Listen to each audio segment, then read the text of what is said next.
Good morning student. आज अपन third chapter पढ़ेंगे डिजी Bharatam, digital Bharat. डिजी भारतम का होता है डिजिटल भारत। प्रस्तुत पाठ डिजिटल इंडिया के मूल भाव को लेकर लिखा गया है, निबंधात्मक पाठ है। ये जो चैप्टर है यह क्या है, डिजिटल इंडिया के ऊपर है कि मूल भाव को लेकर लिखा गया एक निबंधात्मक है, श्लोक नहीं है। इसको निबंधात्मक में विस्तार से लिखा गया है। इसमें वैज्ञानिक प्रगति के उन आयामों को छुआ गया है जिसमें हम एक क्लिक द्वारा बहुत कुछ कर सकते हैं। यानी वैज्ञानिक खोजों और वैज्ञानिक आयामों या वैज्ञानिक प्रगति और लक्ष्य के आधार पर यह तय किया गया है कि हम कंप्यूटर के ऊपर एक क्लिक से हम बहुत कुछ भेज सकते हैं, बहुत कुछ प्राप्त कर सकते हैं। आज इंटरनेट ने हमारे जीवन को कितना सरल बना दिया है। आज इंटरनेट ने हमारे जीवन को कितना सरल बना दिया है कि हम कुछ ही समय में या कुछ सेकंडों के अंदर हम बहुत कुछ जान सकते हैं। हम भौगोलिक दृष्टि से एक दूसरे के अत्यंत निकट आ गए हैं। हम फोन के माध्यम से, कंप्यूटर के माध्यम से या वैज्ञानिक नवीनतम खोजों के माध्यम से हम घर बैठे ही हम कई लोगों से बात कर सकते हैं, उन्हें देख सकते हैं, उनसे संपर्क स्थापित कर सकते हैं या कुछ भी उनसे कोई भी हमारी जो बात होती है वह हम कर सकते हैं। इसके द्वारा जीवन के प्रत्येक क्रियात्मक सुविधाजनक हो गए। हमारे जीवन के जितने भी कार्य हैं वो सारे क्या हो गए हैं, सुविधाजनक हुए हैं। ऐसे ही भावों को यहाँ सरल संस्कृत में व्यक्त किया गया है कि आज के वैज्ञानिक युग में, डिजिटल युग में कौन कौन से हम किस प्रकार अतीत से वर्तमान तक कैसा सफर किया है, कैसे आए हैं, उस सब के बारे में इसमें बताया गया है। अतः संपूर्ण विश्व डिजिटल इंडिया इत्यस्य चर्चा श्रूयते। अतः मतलब आज संपूर्ण विश्व में डिजिटल इंडिया इत्यस्य यानी इसका या इसकी चर्चा यानी चर्चा या बातचीत या उसके बारे में, श्रूयते यानी सुनते हैं। आज संपूर्ण विश्व में हम डिजिटल इंडिया के विषय पर चर्चा सुनते हैं या लोगों के द्वारा या आपस में बातचीत सुनते हैं। अस्य पदस्य क भाव इति मनसि जिज्ञासा उत्पद्यते। अस्य यानी इस पदस्य यानी शब्द का, क यानी क्या, भाव यानी भाव है, इति यानी यह, मनसी यानी मन में, जिज्ञासा यानी जानने की इच्छा, उत्पद्यते यानी उत्पन्न करते हैं। यह शब्द या यह पद का क्या भाव है, डिजिटल इंडिया का क्या भाव होता है, क्या अर्थ होता है, यह मन में जानने की इच्छा उत्पन्न करता है कि वास्तव में इस शब्द का क्या अर्थ है, इस शब्द के क्या मायने हैं। और हम इसके बारे में बहुत कुछ जानने के लिए हमारे मन में जिज्ञासा उत्पन्न होती है, जानने की प्रबल इच्छा जागृत होती है। काल परिवर्तनेन सह मानवस्य आवश्यकता अपि परिवर्तते। काल परिवर्तने यानी समय के अनुसार, सह यानी साथ, मानवस्य यानी मानव की, आवश्यकता यानी आवश्यकता, अपि यानी भी, परिवर्तते यानी परिवर्तित है। समय के अनुसार या समय या अपन कह सकते हैं परिवर्तनशील समय के साथ मानव की आवश्यकताएं भी परिवर्तित हुई है। प्राचीन काले ज्ञानस्य आदान प्रदानम मौखिकम आसीत। प्राचीन काल में ज्ञानस्य यानी ज्ञान की, आदान प्रदान यानी देना और लेना, मौखिकम आसीत मौखिक था। अपन देखते हैं रामायण महाभारत में क्या करते हैं, गुरु बैठे होते हैं और बच्चे नीचे बैठ के आसन लगाकर बैठ के उनकी वाणी को सुनते हैं। वह मौखिक रूप से उनको ज्ञान देते हैं और बच्चे भी मौखिक रूप से सुनकर उनसे ग्रहण करते हैं। एक वक्ता होता है, दूसरा श्रोता होता है। वक्ता यानी बोलने वाला, सुनने वाला श्रोता। तो गुरु उनको ज्ञान देते हैं और बच्चे उनसे ज्ञान मौखिक रूप से ग्रहण करते हैं। तो प्राचीन काल में ज्ञान का आदान प्रदान मौखिक रूप से होता था। विद्या च श्रुति परस्य गृह्यते स्म। विद्या यानी किसी भी कार्य को करने की कला उसको बोलते हैं विद्या। जैसे धनुर्विद्या है, या कोई भी तलवार चलाने की विद्या है, लेखन विद्या है, नृत्य विद्या, ये सब क्या होती थी, मौखिक रूप से होती थी। च यानी और, श्रुति यानी सुनकर, विद्या और श्रुति परंपरा से ग्रहित यानी ग्रहण करते थे, सुनते थे, और विद्या को, विद्या और श्रुति परंपरा यानी विद्या और सुनने की जो परंपरा थी, उसी के आधार पर सभी बच्चे क्या करते थे, ग्रहण करते थे। तो यहाँ पे ये अर्थ निकलेगा कि प्राचीन काल में ज्ञान का आदान प्रदान मौखिक रूप से होता था। विद्या यानी कला और श्रुति परंपरा के अनुसार सभी ग्रहण करते थे, सभी सुनते थे और ग्रहण करते थे। चाहे वह सैनिक हो, चाहे राजा हो, चाहे अपन कह सकते हैं महात्मा हो, चाहे या शिष्य हो, सभी क्या करते थे, मौखिक रूप से ही कला को ग्रहण करते थे। अनंतरम तालपत्रोपरि भोजनपत्रोपरि च लेखन कार्यम आरब्धम। अनंतरम अंत में, तालपत्रोपरि तालपत्र के ऊपर, भोजनपत्रोपरि ऊपरी यानी भोजन पत्र के ऊपर, च यानी और, लेखन कार्यम लिखने का कार्य, आरब्ध यानी प्रारंभ हुआ था। तालपत्रम यानी पहले लोग क्या करते थे, पेड़ पौधों पर लिखते थे। पेड़ पौधों के जो पत्ते होते थे, जैसे केले का पत्ता होता है, उसी के ऊपर लिखते थे। भोजन करने से पहले क्या लगाते हैं, केले के पत्ते लगाते हैं, उसी पर भी कोई सूचना लिख सकते हैं। तो ताल पत्र और भोजन पत्र पर भी लेखन कार्य किया जाता था या लिखना आरंभ हुआ था। परिवर्तनीय काले कर्गदस्य लेखन्या च आविष्कारेण सर्वेषां मनोगतानां भावानां कर्गदे अपि लेखनं प्रारब्धम्। परिवर्तित काले यानी समय में, कर्गद यानी कागज, लेखन्य यानी लेखनी, च यानी और, आविष्कारण यानी आविष्कार से, सर्वेषामेव सभी जगह या सभी ने ही, मनोगता नाम मन में आए और गए, भावनाओं को, कर्गदे अपि कागज पर भी, लेखनम यानी लेखन, प्राप्तम यानी प्रारंभ हुआ।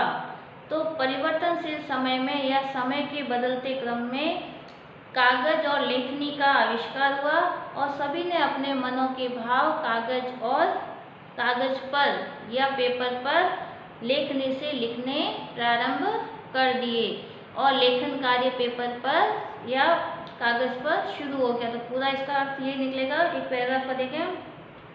आज संपूर्ण विश्व में डिजिटल इंडिया इस पर चर्चा सुनते हैं।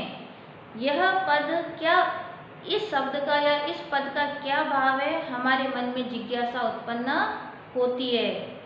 समय के परिवर्तन के साथ मानव की आवश्यकताएं भी परिवर्तित हुई है। प्राचीन काल में ज्ञान का आदान प्रदान मौखिक रूप से होता था। विद्या और श्रुति परंपरा से सभी ज्ञान को ग्रहण करते थे। अंत में अनंतरम यानी इसके पश्चात ताल पत्र पर और भोजन पत्रों पर भी लेखन कार्य आरंभ हुआ। परिवर्तनशील समय के अनुसार धीरे धीरे जैसे जैसे समय परिवर्तित होता गया, वैसे वैसे कागज और लेखनी का भी आविष्कार हुआ और सभी ने अपने मन के भावों को कागज पर या पेपर पर लेखनी के द्वारा या पेन के द्वारा लिखकर या लेखन कार्य आरंभ कर दिया।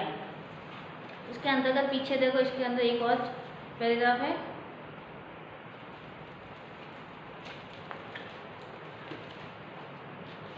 टंकणस्य आविष्कारेण तु लिखिता। टंकणस्य मतलब होता है कंप्यूटर। टंकण यानी होता है छापने वाली, टाइपराइटर मशीन होती है जिसके ऊपर अपन क्या करते हैं, टाइपिंग करते हैं।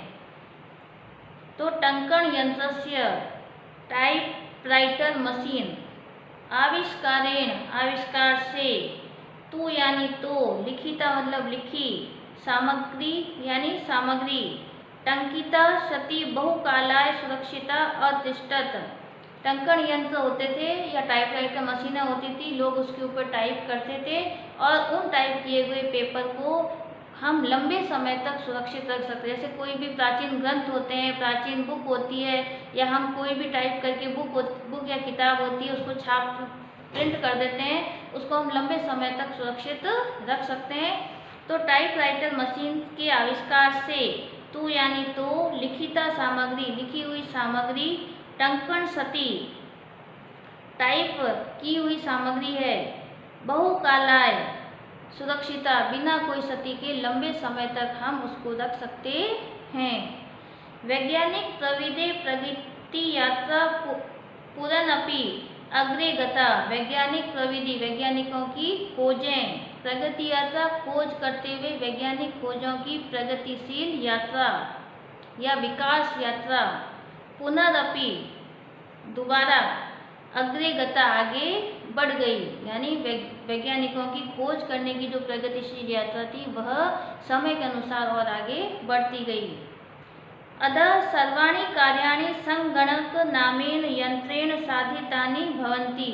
अतः मतलब आज, सर्वाणि यानी सभी, कार्याणि यानी कार्य, संगणक नाम के, संगणक का मतलब होता है कंप्यूटर के नाम के, यंत्रेण कंप्यूटर नाम के यंत्र से, साधितानि यानी साधित यानी साधन, या साधित यानी पूर्ति, भवंती यानी होती है। तो आज सभी कार्य कंप्यूटर नामक यंत्र के माध्यम से पूर्ण होते हैं। सारे कार्य आजकल कंप्यूटर के माध्यम से ही किए जाते हैं। समाचार पत्राणि पुस्तकानि च कंप्यूटर माध्यमेन पठ्यन्ते लिख्यन्ते च, समाचार पत्राणि यानी समाचार पत्रों को, पुस्तकानि यानी पुस्तकों को, कंप्यूटर माध्यमेन कंप्यूटर के माध्यम से, पठ्यन्ते लिख्यन्ते पढ़ सकते हैं और लिख सकते हैं। तो कंप्यूटर के माध्यम से हम समाचार पत्रों को देख सकते हैं, लिख सकते हैं, और पुस्तकों को भी पढ़ सकते हैं और लिख सकते हैं। तो समाचार पत्र और पुस्तकों को कंप्यूटर के माध्यम से पढ़ और लिख सकते हैं। कर्गद उद्योगे वृक्षाणाम उपयोगेन वृक्षा कर्त्यन्ते स्म, कर्गद उद्योगे कागज के उद्योगों में वृक्षाणाम यानी वृक्षों के, उपयोग यानी उपयोग से, वृक्षा यानी पेड़, कर्त्यन्ते यानी काटे जाते थे। कागज की फैक्ट्रियां, जो अखबार अगर प्रिंट होंगे, छपेंगे, तो उसके लिए कागज की आवश्यकता होगी। तो कागज की आवश्यकता के लिए वृक्षाणाम उपयोग, कागज के उद्योग के लिए हमें वृक्षों का उपयोग करेंगे, और वृक्षों का उपयोग होने से वृक्षों को काटे जाते थे। तो कागज उद्योग में वृक्षों के उपयोग हेतु वृक्षों को काटे जाते थे, क्योंकि कागज किससे बनता है? पेड़ों से ही बनता है। तो पेड़ों को काटते थे, उनसे पेपर बनाते थे, और फिर उसका अलग अलग और अधिक उपयोग करते थे। परम संगणकस्य अधिकाधिक प्रयोगेन वृक्षाणां कर्तने न्यूना भविष्यन्ति इति विश्वासः। परम यानी परंतु, संगणकस्य कंप्यूटर के, अधिकाधिक प्रयोगेन अधिक से अधिक प्रयोग से, वृक्षों को काटना न्यूनतम हो सकता है, यह हमारा विश्वास है। इति विश्वास, हमारा विश्वास है कि कंप्यूटर का अधिक से अधिक उपयोग करने से वृक्षों को काटने का कार्य कम हो सकता है। लास्ट लाइन है, अनेन पर्यावरण सुरक्षाया दिशि महान उपकारो भविष्यन्ति। अनेन यानी इस प्रकार, पर्यावरण सुरक्षाया, पर्यावरण सुरक्षा के, दिशि यानी दिशा की ओर, महान उपकार भविष्यति यानी होगा। तो यह पर्यावरण सुरक्षा की दिशा में एक महान उपकार होगा। वापस देख लें तीनों लाइनों को, कि टाइपराइटर मशीन के आविष्कार से लिखी गई सामग्री को हम लंबे समय तक सुरक्षित रख सकते हैं। वैज्ञानिक खोजों की जो विकासशील यात्रा है, प्रगतिशील यात्रा पुनः आगे बढ़ती है, आगे चल रही है या बढ़ रही है। आज सभी कार्य कंप्यूटर नामक यंत्र से पूर्ण हो रहे हैं। समाचार पत्र और पुस्तक कंप्यूटर माध्यम से लिखे और पढ़े जाते हैं। कागज उद्योग में वृक्षों के उपयोग से वृक्षों को काटा जाता था, परंतु कंप्यूटर के अधिकाधिक उपयोग से वृक्षों को कम से कम काटना कम से कम होगा, या काटने की जो है वह कम होगी। इति विश्वास, तो हमारा विश्वास है कि कंप्यूटर का अधिक अधिक प्रयोग करने से वृक्षों को काटने की जो आवश्यकता है वह कम होगी। अनेक पर्यावरण सुरक्षा की दिशा में यह एक महान उपकार है। पर्यावरण सुरक्षा की दृष्टि से यह एक महान उपकार या उपाय होगा। तो आपको इसके अंतर्गत ओनली क्या करने, शब्दार्थ करने, बस शब्दार्थ करने, और जितना मैंने पढ़ा है उसको एक बार वापस पढ़ना है। ये आपको फर्स्ट पैराग्राफ है, फर्स्ट पैराग्राफ के ओनली आपको क्या करना है, शब्दार्थ करने, और जितना मैंने पढ़ा है इसको वापस क्या करना है, वापस पढ़ना है, हिंदी अर्थ समझना है, ताकि हम इसका हिंदी अर्थ निकाल सके। क्योंकि इससे जुड़े हुए जब प्रश्न आएंगे तो जब तक हमें इसका हिंदी अनुवाद नहीं आएगा, हिंदी इसकी समझ में नहीं आएगी, तो हम इनके प्रश्नों का उत्तर नहीं दे पाएंगे। तो आपको इनके शब्दार्थ भी याद करने और साथ में इसको पढ़ना भी है और इसका हिंदी अर्थ भी समझना। इसका आगे का भाग हम अगली